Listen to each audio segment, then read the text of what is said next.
guys, it's Kelly with Sevens Emporium, and I'm going to go over some information on software format files versus machine format files. The software format of the file is going to be your native file, and that's going to have an extension on it that is specific to your type of software, and those are proprietary formats just built in as a protection form of the software and for the design.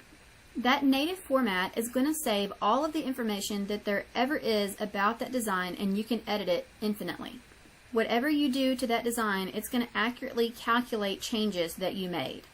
Once you save that design as a machine format file, it loses some of that information, and we're going to take a look at a few things so that you understand what that means.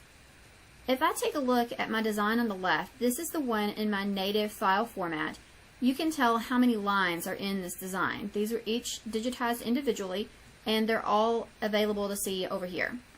If I click on one of these lines and I look up here in my properties box, you can tell what type of line that is, and you can tell what the stitch count of that line is.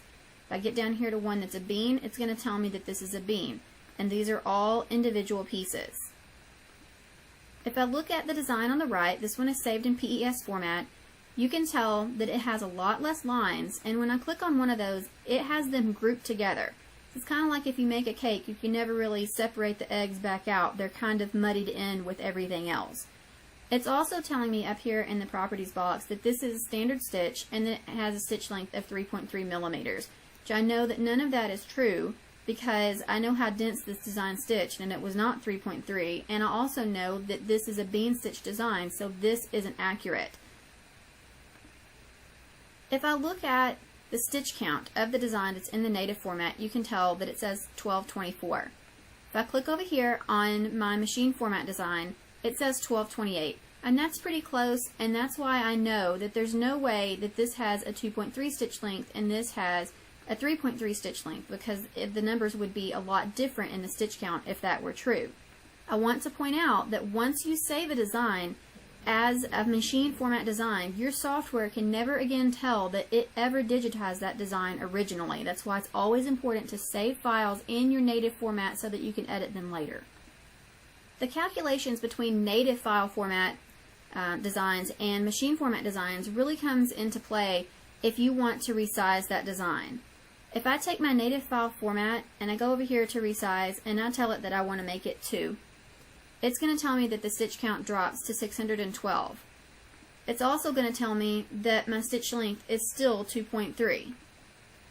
If I go over here and do the same for the machine format design, and I'm going to make it 2, it's still going to tell me the stitch length is 3.3, but it's going to tell me that the number of stitches is 806. And if you look at the difference in 806 and 612, you can tell that there's a lot more stitches that are present in the file that I resized from the machine format than there are in the one that I resized from the native file format. And what that means is that this design is going to stitch much more dense because it has so many more stitches it's trying to put in the same area. This isn't really as important of a thing in a run stitch design like this as it would be if I had a fill stitch design. And that's why you're not really supposed to resize fill stitch designs, because even though the software does recalculate the stitches, it doesn't ever have the ability to completely recalculate things, and sometimes things might not line up, or you might wind up with a design that's so dense that it's just bulletproof, or it may even go the other way and it makes it not dense enough so you don't have a complete fill. I hope that gives you guys a little bit of an insight as to why you can't just infinitely play with a machine format design that you purchased, whereas you can if you have digitized that design yourself. Have a great day.